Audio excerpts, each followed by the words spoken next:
All right, I think we're gonna get going. We don't want to keep you too long. Uh, Thank you guys for joining us this evening. And my name is Roger Lusala. I'm this year's chair of the Human Rights Commission. And today or tonight, I will be presenting with one of our Commissioner Kelsey. She's right there. And this informational session, it's really about you guys. So we're gonna go through some slide, but we want you guys to ask as many questions as you have. Uh, this is one of our exciting part of our being in the Human Rights Commission for us is implementing and giving away this grant. So uh, thank you again for joining us tonight, and hopefully we can answer your question tonight, and we can give you direction on what to do to apply for this grant. So we're gonna give you a little background on the Human Rights Commission, who we are, what we do, and some of the things that we do. So before we start, I wanna again welcome you guys and something that we do at each of our event or each of our meeting. We always take time to do land acknowledgement. So I want to make sure that we do that. So we meet today in the community of Iowa City, which is now occupied by the homeland of Native American nations, to whom we owe our commitment and dedication. The area of Iowa City was within the homeland of the Iowa, Meskwaki, and Sauk. And because history is complex and time goes far back beyond memory, we also acknowledge the ancient connection of many of other indigenous people here. The history of our broken treaties and forced removal that dispossessed indigenous people of their homeland was and is an act of colonization and genocide that we cannot erase. We implore the Iowa City community to commit to understanding and addressing these injustices as we work toward equity, restoration, and reparation. So with that acknowledgement, I want to welcome you guys to our grant information presentation session and a little bit about Human Rights Commission and background and history. The duty of the commission were to provide the general welfare of the resident of Iowa City by studying and the relationship of people of various races, color, creed, religion, nationality, sexes, and ancestry living within the community to provide procedural to eliminate prejudice, intolerance, bigotry, and discrimination in our beloved Iowa City. The commission now have 9 residents of Iowa City appointed by the city council. And you can actually see on the screen on your left there, there's a QR code if you would like to join us to become one of the Human Rights Commissioner. You can apply. The deadline is February 5th, and the city council then goes through all the application and select member to join us. And the term usually starts in January. It's a 3-year term commitment. We meet once a month, and we have other events that we do as well. So your time commitment is as little as much as you like to contribute to the city of Iowa City. We have a pretty diverse group of commissioner with diverse background in education, employment, native status, immigration status. So we have people from all kinds of amazing background contributing to this commission. That's what makes it so unique. This is what makes it such a great group of people to work with. Our duties include dissemination of information to educate the public on illegal discrimination and civil rights, such as organizing and facilitating educational public forum that we do, sometimes a few times a year. Sometimes we also have other events that we do that promotes the human rights as well.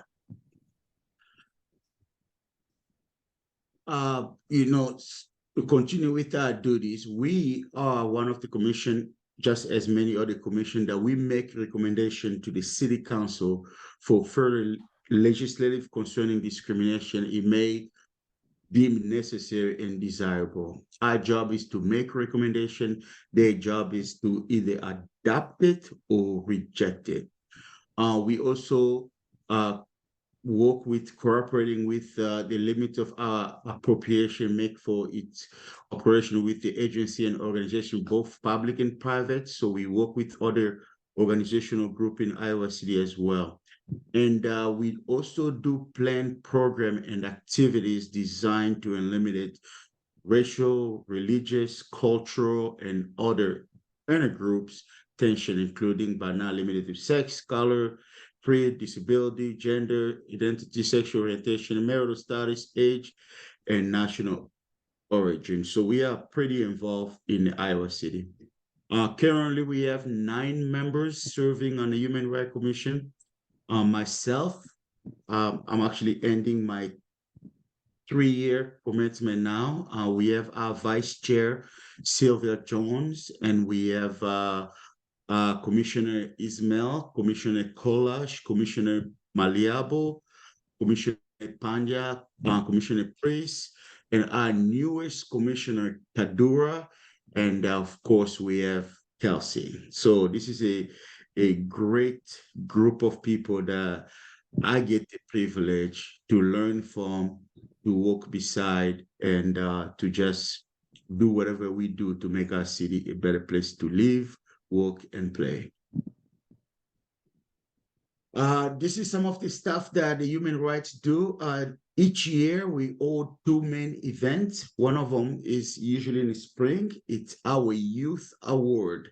The picture there is this year's Youth Award. I believe we had 42 youth that received award for making a difference in our community. This is youth that are the future generation of our city, and they go above and beyond to do things that change somebody's life or make a difference in our community. So that's always a fun event. We have that at Hilton, and there's dinner, and we hear some amazing stories.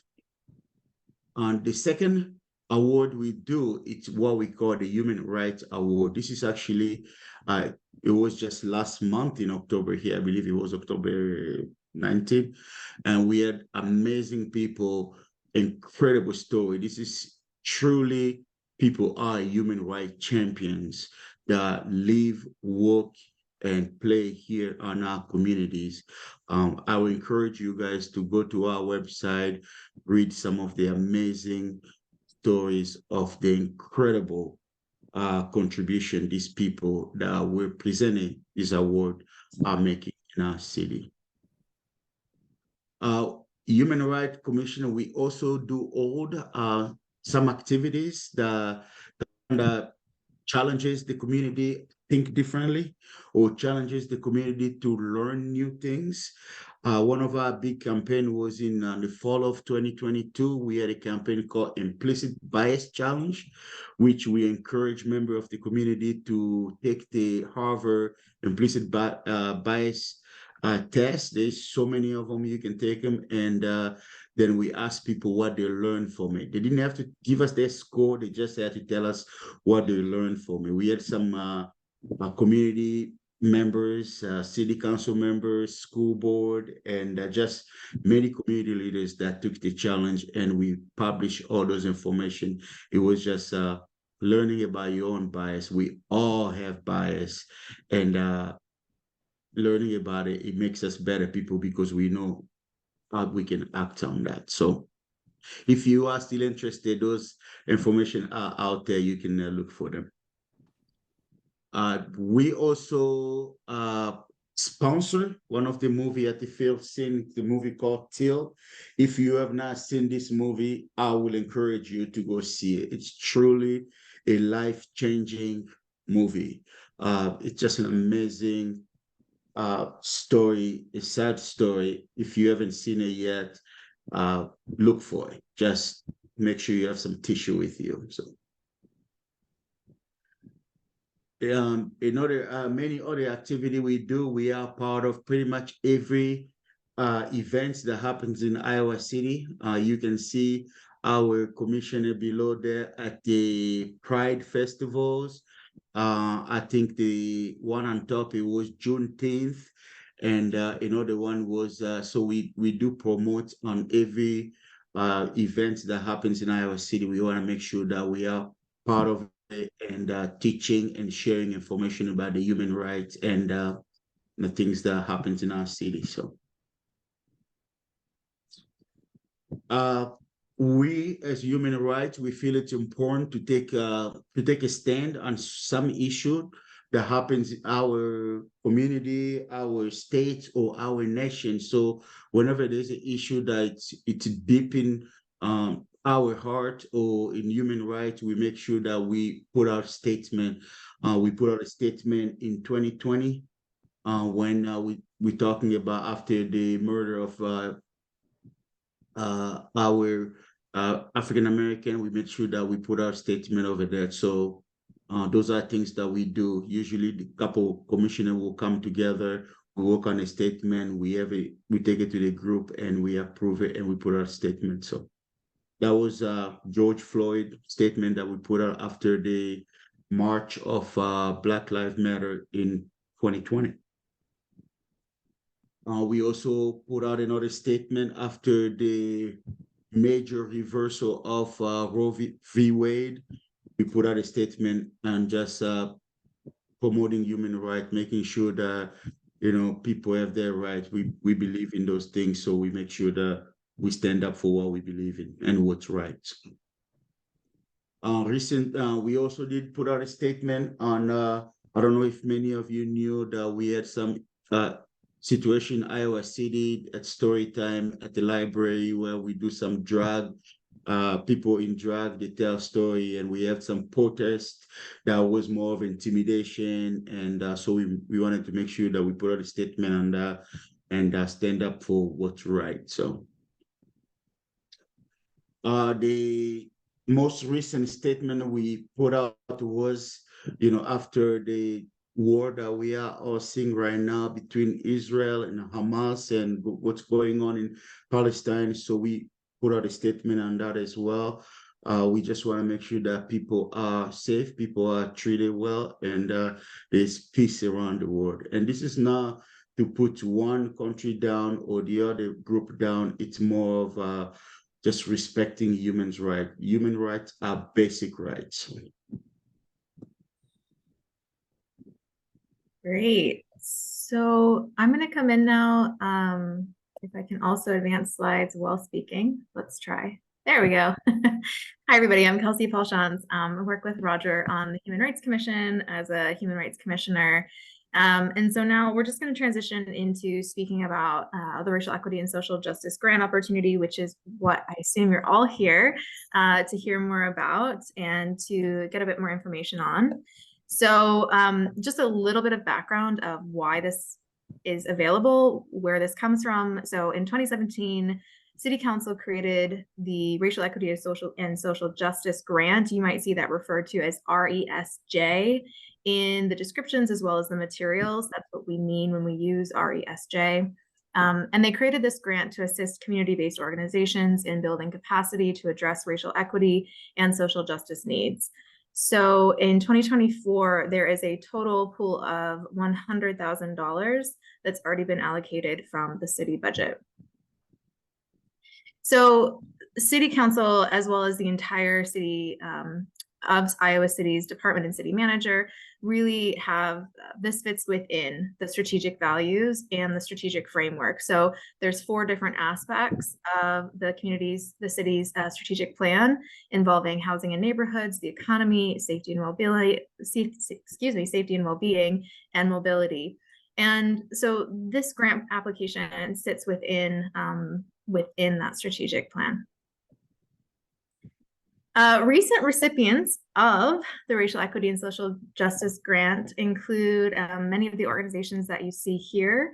I just want to make a plug for one because their grant they're using actually is for an event this Friday night that is Truthsgiving, which is hosted by the Great Plains Action Society, and also they're partnering with the Englert Theater. So if you can make that, I think that's great. But the recipients really vary in their application interests. We've also supported the food banks being able to have indigenous food items local to Native cultures, in the sense of Native cultures from wherever someone might move to Iowa City from. So there's a wide array of different types of grants that are reviewed and in some cases successful. Here is a photo spread of some of the Racial Equity and Social Justice Grant recipients, and you can see them with the large checks. And I think actually this is a good indication too of the spread of the amounts of money that are approved for each grant. So if you look closely, I think you might see some of the different amounts that are a part of those recipients. So when we think about racial equity, what we mean is a process of eliminating racial disparities and improving outcomes for everybody. So an intentional and continual practice of changing policies, practices, systems, and structures by prioritizing measurable change, particularly in the lives of people of color. And when we speak about social justice, what we mean is fair and equitable division of resources, opportunities, as well as privileges in society. So as Roger already alluded to, human rights are rights inherent to all human beings, regardless of their race, sex, nationality, ethnicity, language, religion, or any other status. And that really is the backbone of the Racial Equity and Social Justice grants. So we do have some areas of focus that we require or ask all applicants to consider and to also evaluate themselves and whether their application fits within these areas. These include building communities, criminal justice, education, employment, health, and housing.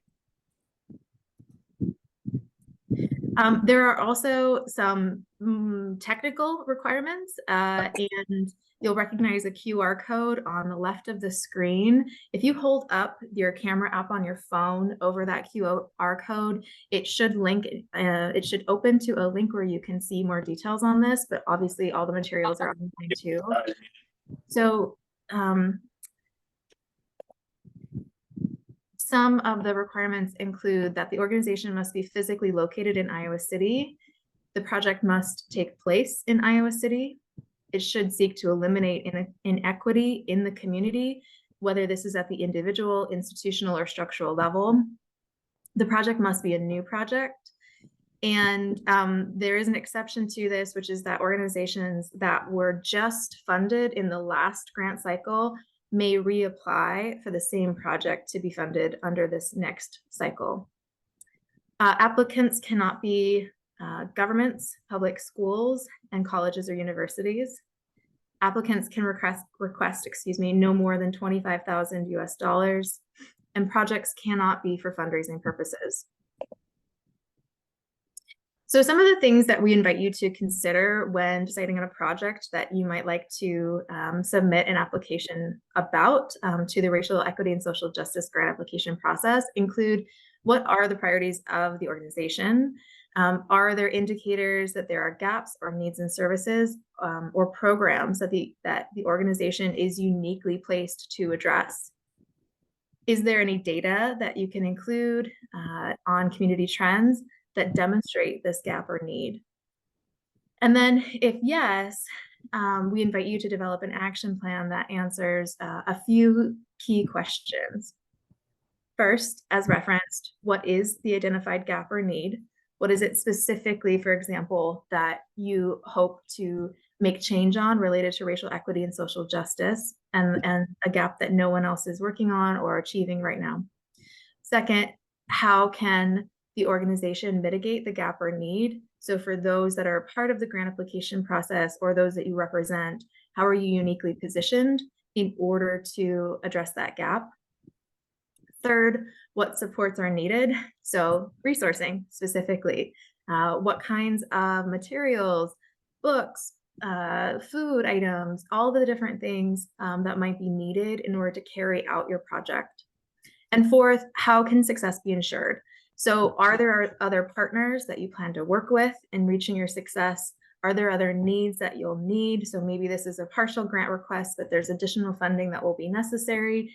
Maybe it requires organizing volunteers or making sure that the right people in your organization have time to work on the project, just for example.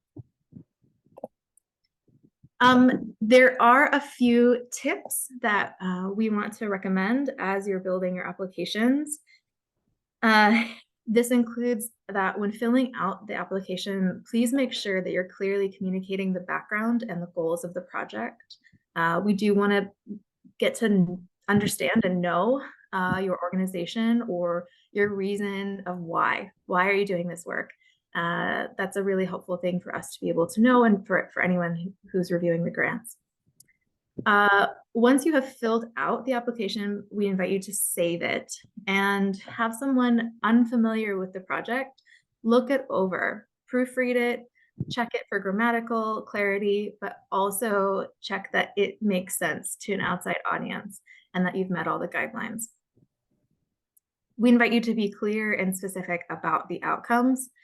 So if you believe that your project fills a gap, will make progress on racial equity and social justice in our community, please show us how you think that it will reach the intended audiences and the kind of impact that it might be able to have on those audiences or participants in the project, and be specific about some of those outcomes. This is an interesting bullet point because I think there is so much need, but we do recommend that you don't ask for more than you need. So that includes, having a clear budget of these are the resources that will be necessary, and the maximum then request is based on the resources necessary in order to fulfill the project, so that we're able to fund multiple projects within each grant cycle. We do want to mention that partial funding might be recommended if, when looking at the budget, it appears that the project can be completed with less funding. And then finally, the commission will factor into its decision-making whether an organization has previously or will in the future receive funding from the city for any projects. And when I say will in the future, I mean in the immediate term. Like if you have already been selected or are part of a grant recipient process with the city, obviously we're not predicting into the future whether or not you might receive funding from the city. And then as a final tip before I pass it back over to Roger, we just want to mention that sometimes, we would really hate for any of your progress in the application to be lost.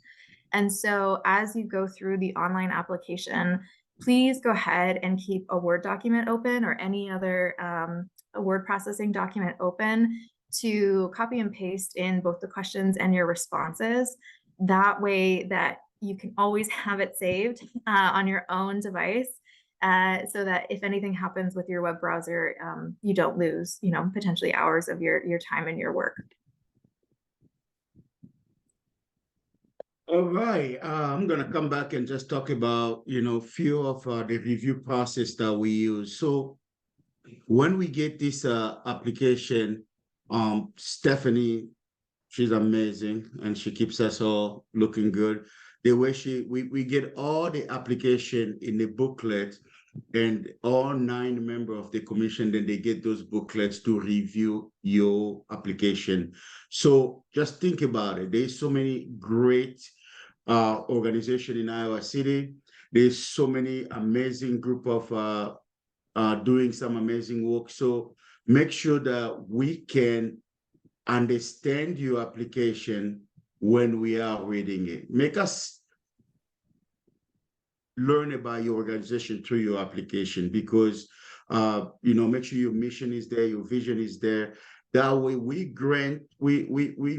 rate your application based on all the information that we are asking. So we have a rubric that we actually revised those last year doing our strategic planning to kind of simplify it so we can make sure that the application process wasn't complicated and it was easy to understand, and also the rating of that was easy as well. So this is kind of our racial equity and social justice grant rubric that we use. So we just want to know, we want to understand your project. Like Kelsey said, the city allocated $100,000, and we want to make sure that it gets used to the best way to promote racial justice and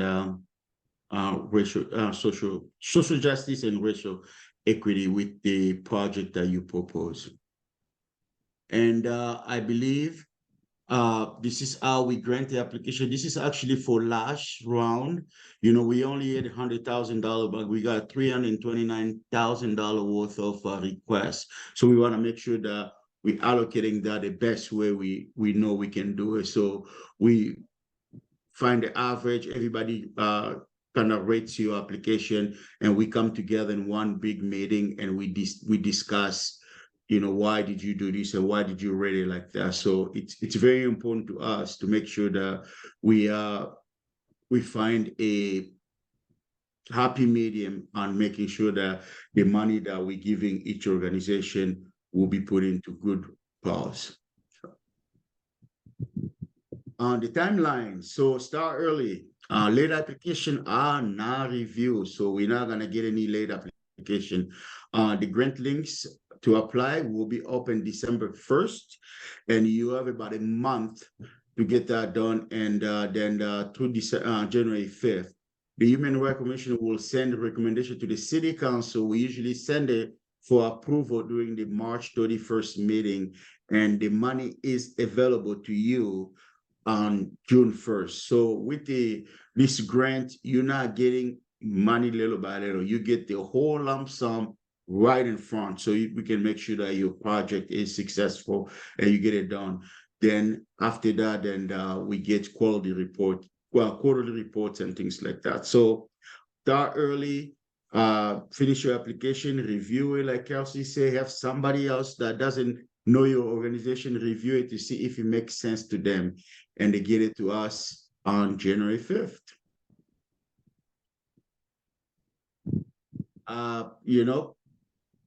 Before we even talk about keeping in touch with us, if you are selected as one of the grantee, the Human Rights will also assign you a commissioner to be your liaison, somebody that will talk to you, will keep up with you, will come to the events to make sure that you are getting supported. Besides just having our equity department supporting you, you're gonna have the whole commission supporting you as well to make sure that your project is successful. And we also like to promote your project. So if you're having an event, it's a project, you send us that information, we make sure we promote it on all of our social media, not only from the equity division or the human rights social media, but our personal social media as well. So connect with us, stay in touch. This is how you can best connect with us. And we like to kind of open it up to question. If anybody has any question that we can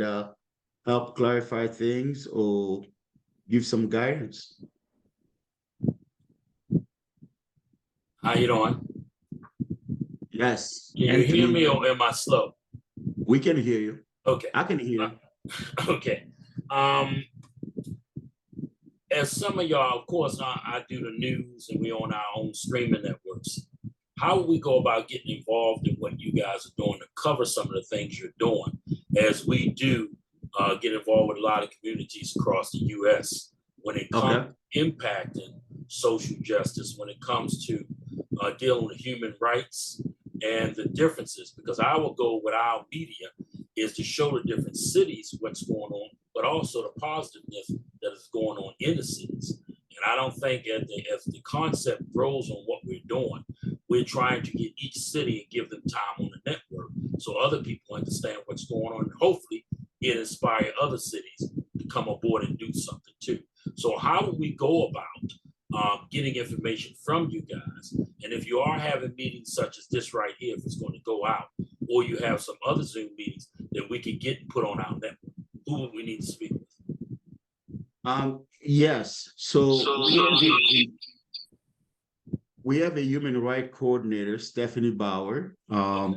She's usually the connection to all the commissioners. So any information you need, or you can always reach out to Stephanie Bauer at the City of Iowa City, and she will connect you to all of our events, all of our meetings, all of our, anything you need to know about the Human Rights Commission. Stephanie Bauer can guide you. And we also have our on page with the City of Iowa City website as well too. That kind of have all of our events coming out. So, but Stephanie Bauer will be the best person because she's our human rights coordinator with the City of Iowa City.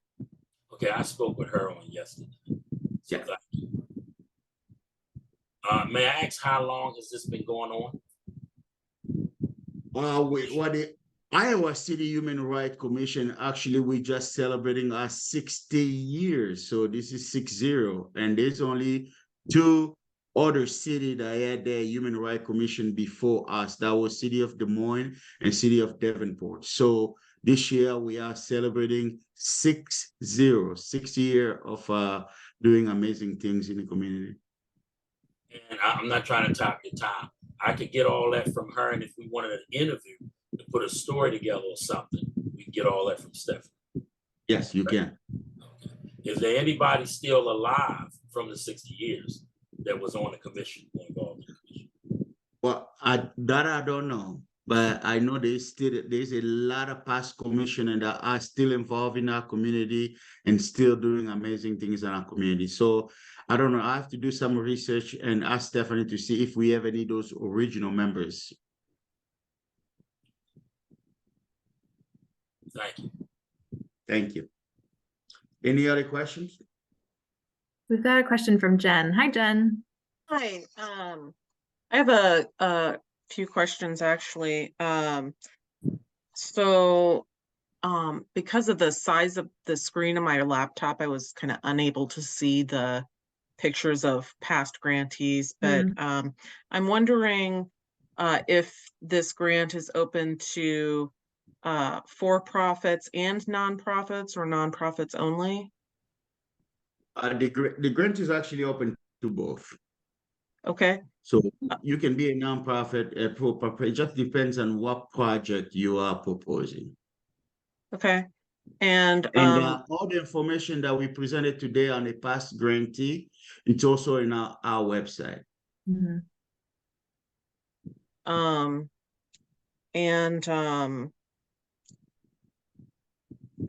are startup and running costs eligible for the grant? There's a percentage that can be allocated to admin costs, but most of the grants we really wanted to go toward a programming or toward the actual project, because we don't have that much money that we give out. So you can get up to 25,000, but only a percentage of that can be admin cost. And I think when you're applying for the grant, it tells you that how much of the percentage. If it doesn't, you can always reach out to Stephanie Bauer. Okay, so I can pay the lighting bill, potentially. That would be a good question for Stephanie Bauer, because you have to look at how much of that is considered admin cost. So it depends on how much you're applying and what the percentage of that can be admin cost. Noted. I have one more question. When you got commissioners to join a commission, would that have to be somebody that live in that state or what? We look for people that are actually living in the city of Iowa City, and and I know we have commissioners that are work internationally. They travel all over the place. Kelsey just got back from Canada working, and we have the commissioner that I think probably every week she's somewhere in the world working, but they have to be kind of based in Iowa City.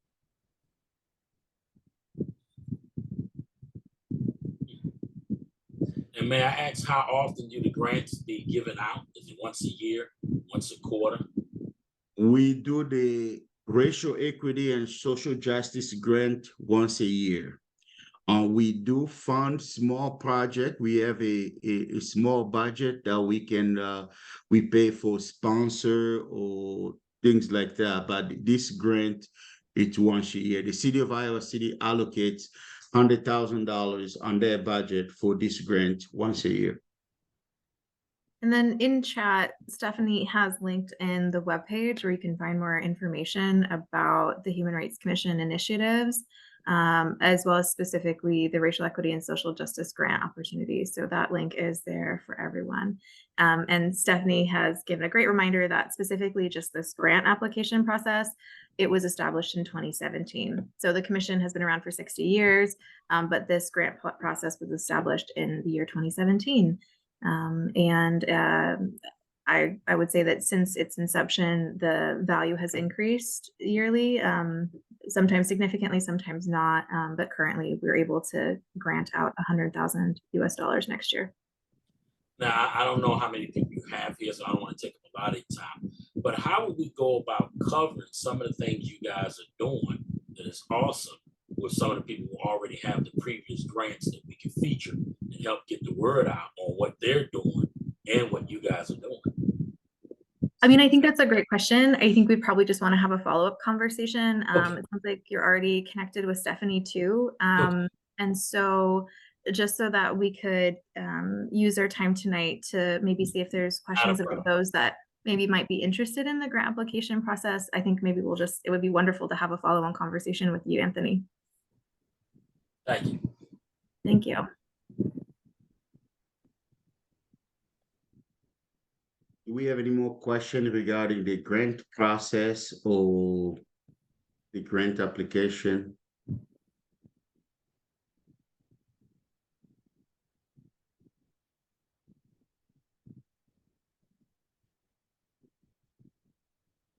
We don't see any question. You can always reach out to us if you think of something, you think of a question later. You can always reach out to Stephanie Bauer at the City of Iowa City, and that message can be passed on to us, and we can help guide you or provide any feedback. So, so if there's no more question, we'd like to give you your time back and look forward to seeing your grant application and reading your project and hopefully working side by side with you to keep making our city a better place to live. Yeah, and I might just close by saying, if you joined the call tonight, it's probably because you're already a mover and shaker in our community, and you're already really interested and invested in making this the wonderful place that it is. So, and making it even better for more people too. So just a note of encouragement, if you have any questions about the application process, if you are not sure if your project qualifies, as Roger mentioned, we're available to you. And again, you'll find the link at that QR code as well that's on the page right now. But also you can just reach out. Our emails are online, but also Stephanie has linked in her email in the chat here. So it's sbowers@iowa-city.org. And Stephanie is amazingly responsive and can definitely help with any questions on this. So thanks for joining tonight. I hope this was informative, and good luck to all those that submit applications.